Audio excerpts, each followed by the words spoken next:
Having me. I'm going to share my screen so we can start this presentation. So hi everyone, my name is Karen Herndon, the Outreach Specialist of Graduate Programs at the Princeton Review for Los Angeles. We have a wonderful partnership with the pre-medical community, and what that means for you guys are presentations like this, as well as discounts on test prep. So I will be sending everyone who's in attendance today a copy of these slides, as well as a follow-up email with a recap of everything that we talked about. And in addition, if you are looking to take the MCAT and need a prep resource through our partnership with your organization, you're all eligible for special discounts on our test prep courses. So if you're a board member, you get 30% off. And if you are a general member, you get 15% off all of our courses.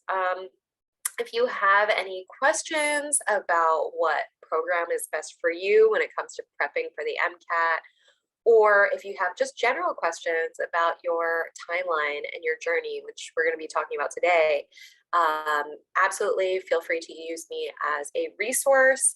You can schedule a consultation call with me directly, and I'd be happy to talk with you to help you with your journeys. Again, you'll receive my contact information when I send out that follow-up email tomorrow. So before we begin, I'd love to just in the chat, maybe you guys can share where you're at in this process. When are you planning to apply to medical school? Yeah, kind of where are you in this process? Are you just here just to learn more info? Are you planning on applying this cycle? Yeah, what's the vibe? Ooh, secondary apps right now. Okay, nice. Okay, more info.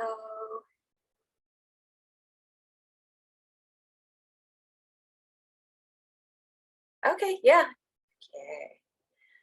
So it looks like a lot of people are very early on in their process, or if not already in the process. So two ends of the spectrum. So that's great. It seems like a lot of you probably haven't taken the MCAT then, so we're going to talk a little bit about that today as well. By the way, if you have any questions or want to stop me at any point, just put it in the chat or use your mics. Happy to answer any questions as I go along. So this first slide lists all of the things that you need to have in play before even applying to medical school. So your grades and test scores, it's no coincidence that those are at the top of the list, because in a way they are very, I don't want to say the most important, but in a way they are, because a lot of schools do a preliminary screening process prior to actually looking at the rest of your application. So this screening process is done automatically, like through a computer, and schools will have their benchmarks for what their minimum score requirements are in terms of GPA and test score. Most of these schools don't make that those numbers publicly available, but in general, you know, if you have below a 3.3 and below a 500 on the MCAT, you might want to hold off on applying to medical school, because there's a likelihood that you won't even make it past the screening process, and it would just, you know, basically be a waste of time and money. Because the med school application process is basically an entire year. It opens up in May, June, and then as we'll talk about today, there are several different layers that you have to go through, or hoops you have to jump through. So there's the primary application, there are secondary applications, there are interviews, and then there are acceptances, right? So it's a long process. So just make sure that your grades and test scores are competitive and up to par before you apply, just so you save yourself the time and effort and money, not to mention. So on the bottom left-hand corner of the screen, you can see that the average admitted GPA is between a 3.6 and a 3.75, and the average admitted MCAT score is between a 508 and a 512. So, those are the average score ranges. It doesn't mean you have to have those scores exactly to be admitted to medical school. But the closer you get to that score range or above, obviously, is going to serve you well. Then beyond those scores are the other aspects of your application: activities and experiences, leadership and service, your letters of rec, your personal statement. Those are all also very important elements of your application. Those are the elements that will actually be looked through by a human being. So you want to package yourself in a really, in the best way possible, so that you represent yourself well, and you can show admissions officers who you are and make them hopefully more likely to invite you for an interview. So, this graphic is not meant to discourage anyone. It's just the reality of the cycle, right? So more students are denied than accepted each year. Every year, there are about 50,000 applicants who apply to medical school, and that averages out to anywhere from 10 to 17,000 applications that each school receives. And then from there, they have to screen those applicants down to 300 to 500 students that they invite for an interview. And then there's 100 to 200 students who are accepted into those incoming classes.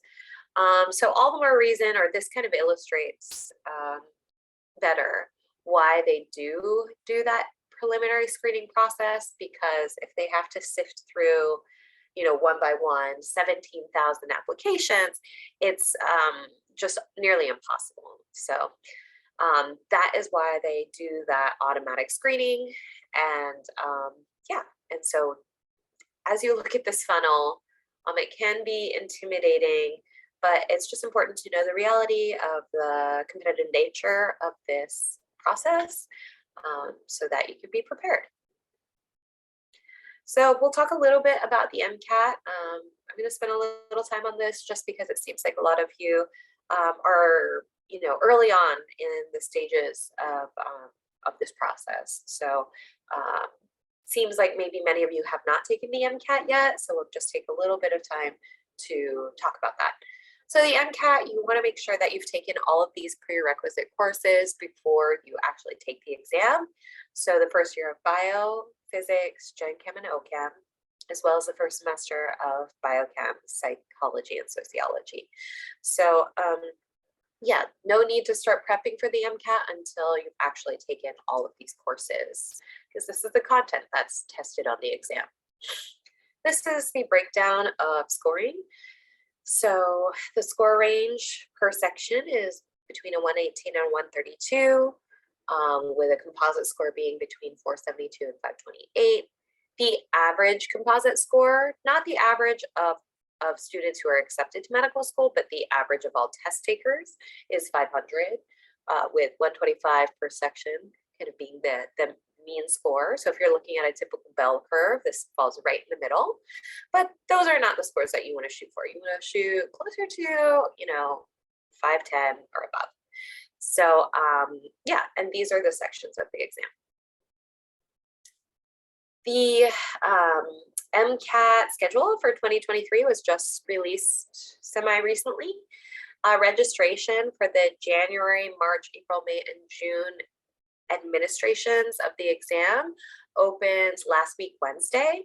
So if you are planning on taking the MCAT in 2023, anywhere from January to June, I highly recommend that if you haven't already, go to AMC and see if the date that you want is still available. Again, registration for these administrations of the exam did open last week, Wednesday.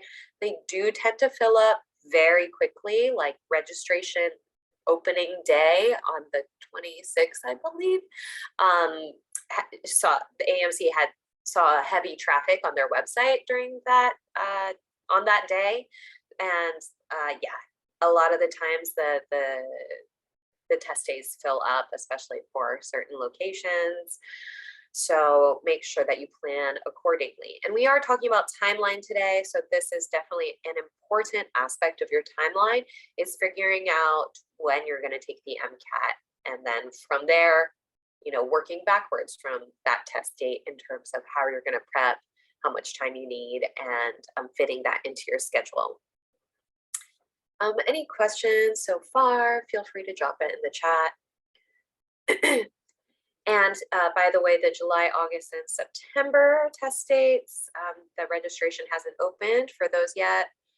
If you are planning on taking it this coming summer in July, August, or September, definitely, if you're not already subscribed to AMC's newsletter or email list, get on that so that you can be informed as to when the registration opens for those test dates, because it's very important to get your seat. It can really mess up your timeline if you don't get the date that you want. It's dependent, per student. Maybe you have a little more flexibility in your schedule, but yeah, important to choose a date and know when to register. Okay, let's see, question in the chat. Yeah. Most of the early month dates are gone here, LA already. Yep. So that's something that happens. It's not all hope is lost if you really do want to take the MCAT. Hold on. I'm trying to go back a slide. Yeah, if you want to take it in these January through June, as you get closer to those administrations of the exam, spots do open up. They can open up because people will inevitably cancel their registrations. I mean, it's not going to be everyone, but there will be cancellations. So you might be able to get in that way. Just keep checking the website. Yeah, but it's not uncommon for people, especially in LA, to because it's such a hot spot and it's so populated, to have to register for an administration of the exam that's in a different county. So, because there might be plenty of spots in Bakersfield or somewhere else, right? But is that really convenient for you? Who knows? But yeah, just keep your options open and just know when registration opens. Okay, so very quickly, I'll go through the different sections of the MCAT. So the first section is always Chem Phys.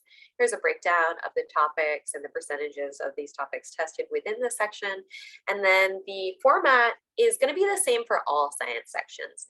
So there are 59 questions you need to answer in 95 minutes. And surprisingly, maybe if you're not familiar with the MCAT, is that there are 10 passages in every science section that you need to read through. So it's not just, memorization and recalling those facts, although there are 15 freestanding questions which are not related to passages. But there's quite a bit of reading that you have to get through. So if reading comprehension or reading quickly is not a strong suit of yours, I suggest that you start prepping early in terms of building that skill of being able to quickly read a passage and understand it well enough to answer questions on it. So even if you haven't taken all your prereqs, ways that you can help build that muscle are just in your day-to-day life, reading articles, or if you read scientific journals, that might help you just kind of, build that muscle, test that skill, because yeah, there's a lot of reading on the exam. Of course, it comes with a lot of content knowledge that needs to be applied to the passages. So, I mean, it's a lot to handle. One thing I will say about the MCAT, though, is that it is a very broad, it tests very, it's a very broad exam. There are many topics it tests, but it's not that deep. So one of the best ways to study for the exam is in a concentrated fashion. You don't want to be studying for the MCAT for over a year. I've heard students talk about that, and that's just not the most efficient way to study for the exam because there's just so many topics. It won't serve you well to deep dive and become an expert in every single topic within these categories of chemistry and physics and etc. It's best to practice, and that's why, our courses at the Princeton Review can help you, because there's a lot of drills and practice tests that are going to help you improve your score.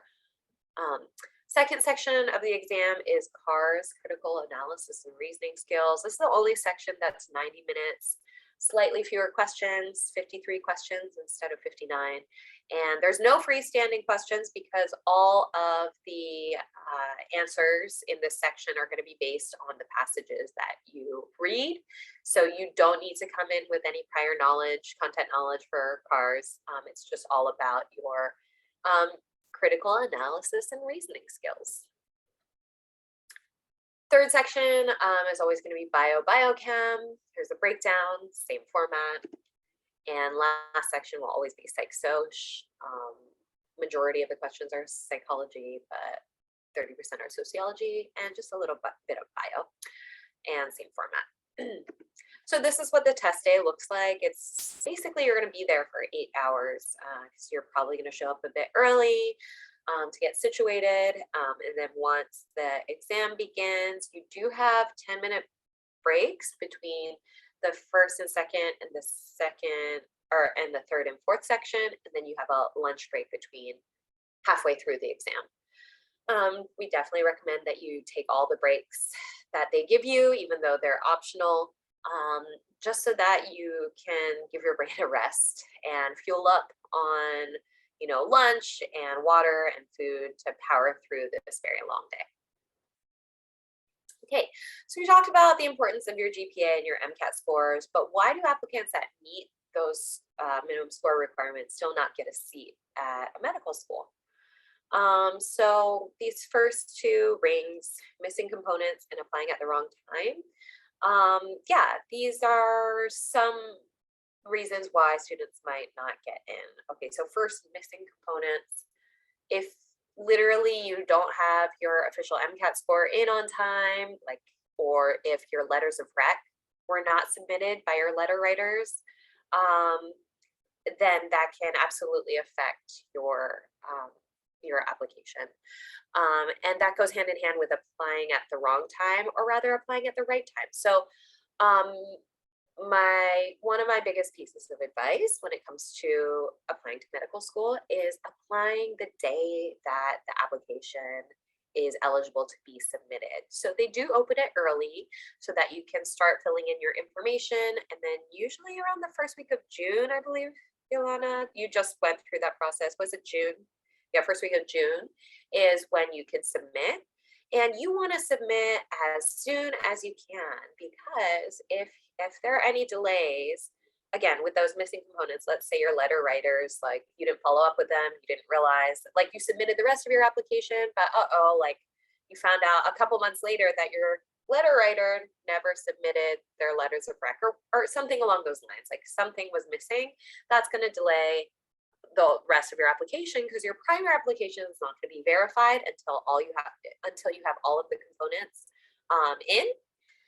And then that just delays when you receive secondary applications requests. So the secondary application are basically essay questions that each school requests of you, anywhere from 3 to 5 essays that each school will request, and these will vary, but a lot of them are kind of similar questions, and basically they're short answer essays, so that they get to know you a little better. But that's going to be delayed if you have missing components, or also, if you're applying a couple months after the application opened. I mean, it doesn't necessarily mean that you're not going to get in, but it's just going to hurt your chances, because med admissions happens on a rolling basis. So if, the earlier you get everything in, the earlier you're going to get that request for an interview. Hopefully you'll be in the first group, and then hopefully you'll get your acceptances earlier than everyone else. Those seats start to fill up, so you want to get in as early as possible. Thanks for sharing. Yeah, Ilana says 2 of hers didn't sign properly, misspelled her name, and she has to fix it. So just be sure that you're on top of that, so that everything gets verified in a timely manner. So those are 2 reasons why a student who has a good GPA and MCAT might not get in. The third reason would be maybe they're not packaged well, and that's something that you can certainly learn about today, which I'm going to talk about how to package yourself well. So going back to the slide, grades, test scores, but now we're going to talk about the rest of the application. So first and foremost, your activities and experiences, your leadership and your service, these are all part of your journey to medical school. So on the primer application, there is a section called activities and experiences, and there are basically 15 blanks for you to fill in your most significant elements of your journey to medical school. And there are not like guidelines in terms of on the application in terms of what exactly you should fill in here, but here on this slide I've kind of represented buckets from your life that you might choose to draw from while filling out those 15 blanks. You might be asking yourself right now, like, oh, I don't know if I have 15 experiences that are meaningful. And I would say, you want to shoot for filling all 15 blanks out. But as long as you have 12, that's going to be okay. Obviously, filling all 15 is going to be better. If you have less than 12, you might want to postpone your application until you can get a little more experience under your belt. Essentially, admissions officers and medical schools are looking for students who are mature, who are ready to start the journey of medical school, and who know what they're getting themselves into. So that's why these experiences are going to help boost your application. And not only will they boost your application and make you look good, but also they're going to help you understand yourself, understand your own journey, and help you form opinions of why you want to be a physician, which will ultimately also help you write your personal statement. So it's just important to not only have a good MCAT and GPA, but also have experiences that will inform your decision to go to medical school and ultimately become a physician. So one category, and again, on this section of the application, it's not like they have categories. I'm just giving you some ideas because maybe at first you think, gosh, I don't have 15 experiences to talk about. But maybe as I go through these next few slides, you realize you have more to talk about than you realize. So under academics, how can you enrich your academics in addition to your scores? Well, if you have ever tutored or been a TA, that's great because it shows that you are capable of communicating information and teaching others, which is an important skill to have. Especially as a physician, as you'll be communicating to your patients and teaching them about their health. If you have studied abroad, that will help inform your decision because you'll have the experience of learning about new people and cultures and relating to being outside of your comfort zone, which can apply to being a physician because you don't really have a choice in who your patients are, and they'll be from all different types of backgrounds. If you speak a second language, that's going to be helpful as well. If you participate in honor societies, that shows that you contribute to a group and show interest in your field, and likewise with research. Similarly, you're passionate about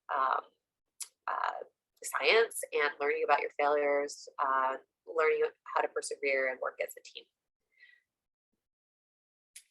Clinical experience. So this is really important. Admissions officers are looking for you to have at least 50 to 100 hours of some type of clinical exposure. And again, this is basically their way of verifying that you really know what you're getting yourself into. If you don't have any clinical exposure, if you've never volunteered at a hospital or been around that environment, then they'll be less likely to want to invite you for an interview because they're not sure you would be a risky applicant. Basically, okay, yes, as a medical student, you'll be paying a lot of money. You're gonna have to take out loans, probably, and it's expensive to go to medical school, but it's also expensive for medical schools to train their med students. So they want to make sure that the students that they admit are committed to this and are not going to drop out after the first year, because it happens all the time. And so one way of them ensuring that you know what you're getting yourself into is you having that experience in clinical exposure and being in a hospital. So if you can attain some type of certification, like being a nurse's aide or an EMT or a medical scribe, maybe you go on an international mission trip, maybe you shadowed a few different specialties, just some type of clinical exposure. And not only will it, again, boost your application, but it's going to help inform your decision and your experience and your view of this profession. With service, again, it's not just about checking the boxes, it's about like what you're passionate about. It's about how you change by giving back to the community and through the service that you do. So what did you learn along the way? Yeah. Leadership, if you're a leader in any capacity, that's great, because ultimately, as a physician, you'll be leading a team of people, medical students, residents, nursing staff, administration. You'll also be working on a team of other physicians when caring for a patient. So any leadership or being part of a team is going to help you in this journey. And lastly, personal experience. So you might not think that, being a photographer, having a photography business on the side, or being a scuba instructor, or being part of a runner's group or a journal club, book club, is something that's relevant to your application in this section. But, it's certainly probably not going to be your top 3 things that you want to list. But these social personal experiences can be listed here, because it does show that you have a diversity of experiences, that you're not just like a robot who gets good grades and does all the right thing. You have interests outside of medicine, and like a way to relieve stress. Again, because burnout is a real concern and a real thing that happens through medical school and residencies. People burn out and quit. So if you can show that you have passions outside of this field, that's great. And also it shows that you're a part of your community. You're able to build connections and build trust with people within your community.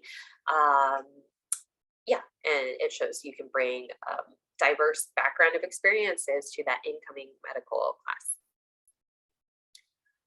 Talk a little bit about personal statement. We actually have an entirely, other presentation solely dedicated to the personal statement and asking for your letters of rec. So if that's something that you want, more info and help with, certainly reach out to your leadership and we can arrange for that. But quickly, I'll briefly talk about just the personal statement, some general tips. So you want to give yourself plenty of time to write, rewrite, let it sit, and then rewrite again. So you want to give yourself, basically 6 months before you apply to start writing that personal statement, just so that you can, it shouldn't be done the night before you turn in the application. You want to give it time to marinate, to revisit it, because sometimes when you're writing something, you read the words over and over and over, and it just looks like mush, and your brain can't handle it anymore. You don't know if it's good or bad or any, sometimes you just got to take a break from it for like a week and then come back to it. So give yourself plenty of time to do that. Just know that a typical reviewer of your application will take anywhere from 3 to 5 key points away from what they read in your application. So make it count. So, when it comes to your personal statement, you don't want to just regurgitate everything that you listed in those activities and experiences. Instead, make your personal statement personal. Bring your application to life through the stories that you tell and be memorable. How do you flesh out those experiences that you talked about? And again, you don't want to just list the same things that you did in the activities and experiences section. You want this to be unique and make it count. Yeah, okay. So some general tips would be to, stay on topic. Your theme is going to be why you're choosing a career in medicine. But at the same time, you don't want your theme, or that's going to be your theme, but how do you make it unique and stand out? You want to avoid speaking in platitudes and cliches, such as, I am choosing a career in medicine because I want to help people. Or like, I want to be a physician because I really like science. I mean, obviously, I know that you guys would flesh that out. But again, you just want to really dig deep and figure out really what for you personally is leading you down this path. Was it an impactful experience when you were working for Meals on Wheels and you delivered food to this elderly woman every day, and you realized that you were the only person that she saw all day long in your interactions, brought a smile to her face, and you realized in that moment that this is, what you want to do, what just anything that makes it personal and unique. Good writing is simple writing. So good students and good doctors use clear and direct language. So no need to make your essay stand out in a way that you're like, in the first paragraph, like having some weird syntax and like strange like combination of words that is unclear and hard to understand because you think it's artistic or something. Like, no, try to avoid that. Clear and direct language, because you have to think about what the admissions officers who are reading these essays are doing. They're sitting down, probably reading anywhere from 25 to 50 in a single sitting, and you don't want to make it hard for them. You want it to be a joy to read and want them to want to keep reading. And then follow the rules, of course, use correct grammar, syntax, spell check, and proofread. Okay, so now what? When do you start doing all these things? How long does it take? What's the actual timeline? So here is a sample timeline based on a student who's a junior, not taking a gap year. But you can just adjust and modify based on whenever you're applying. So the main thing I want you to pay attention to is May. That's when the application opens, and then you can submit that primary application in the first week of June. So if that's when you're applying, then the year in which you're applying, work backwards from there in terms of how to prepare. So you want to take your MCAT no later than April of that year, because it takes about 30 days for you to get your scores in hand. So to have your scores in hand by May, you should take it no later than April. But of course, you should probably plan for taking the MCAT even before April, so that you have that buffer in case you need to take it a second time, or even a third time. But the absolute latest should be taking the MCAT by that spring. And then, as I mentioned earlier, you should start drafting your personal statement and asking for letters of rec between November through January. So if you're planning to apply, let's say this upcoming May 2023, right about now is when you should be drafting your personal statement and reaching out to your letter writers for asking for letters of rec. By February of that year, you should have a first draft of all of those things. And then, through that spring, continue revising. And then by March, April, you should have all of those things finalized, so that by May, when the application opens, all you have to do is copy and paste and you're good to go. You're no sweat, you're all set. And all you have to do is like proofread one last time. And then that first day that it opens, just click submit. Then if you're in that first group of people, then you should expect to receive your secondary essay requests as early as July or August. And then you should plan accordingly that summer to give yourself enough time to write quality essays for each of these secondary essay requests from each school. Each school will ask for anywhere from 3 to 5 essays, and you know, depending on how many schools you're applying to, that's a lot of essays to write, so give yourself time.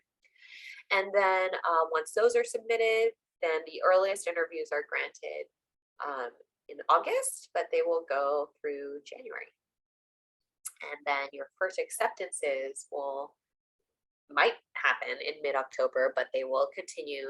Like I said, they're on a rolling basis. But if you do everything super early, that could be, you know, you could get your acceptances as early as that October.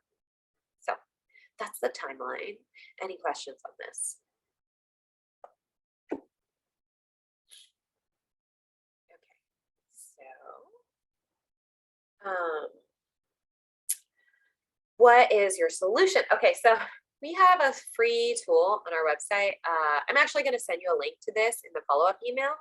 It's totally free. I'm just including this in the presentation because I do feel like it ties in really well with especially the activities and experiences that we talked about. So that part of your primary application basically looks exactly like this. So our tool on our website is basically like a CV builder. But the cool thing is when you when you fill everything out and click print all, it automatically formats it for you like really nicely. So definitely check that out. And this is exactly what it basically looks like in the primary application for that section. They're going to ask you what the institution or the org, program name, who the supervisor was, etc. Like how many hours, when did you do it, right? So all you have to do, if you start doing this now, wherever you are in your journey, if you're a freshman or a sophomore really early on, it's great because then you can just keep a running CV good to go. You can use it for other opportunities that you're applying to because it just formats so nicely. You don't have to worry about doing that. And then you can also just use it as a roadmap to plan your path. If you're a sophomore, you can realize like where your gaps are. You know, if you have a lot of research experience, but maybe you realize as you're looking over this CV that like, oh, actually, I don't have a lot of clinical hours. I should look for those types of positions this summer, right? If you're a junior and you're applying to medical school or whenever you're applying to medical school, it's a great tool because when you print it out, you should be sharing that with your professors or whoever you're asking for your letters of rec. You should give them that as well as your personal statement, maybe a little cover letter to ask for those letters of rec so that they have a fuller picture of who you are and a better understanding of who you are so that they can write you a strong letter. And then, you know, whenever your interviews are happening, you can use it to be defensible during your interviews because they're going to be asking questions directly from your application. So you should know that section like the back of your hand. You should know how many hours you've dedicated to each of these experiences. Uh-oh, my battery's running low. Let me move to a different room. Okay, I'm almost done though. Yeah, so, you know, that's basically all I had for today. Hopefully after today's presentation, you should be ready to submit for these opportunities and confer with your pre-health advisor and just have a better understanding of the timeline and process in general. A couple last things before I finish up. We have MCAT flashcards app. It's totally free. So if you're still studying for the MCAT, this is a great tool. It's free. It's simple. If you understand the concept, you swipe right. If you need to see it again, you swipe left. So that's kind of fun. That's all I have. Yeah, I'll take any questions. And if not, thanks for having me. Thank you so much. Yeah, if you guys want to ask questions, feel free to unmute or put in the chat. Or if you have questions later, you can send it to us or send it directly to Karen or we'll send it to Karen for you guys. But yeah, there's a sign-in sheet in the chat. If you guys could fill that out, that would be really helpful. But other than that, thank you for coming. And thank you so much for your presentation, Karen. That was wonderful. Oh, thank you. Very helpful.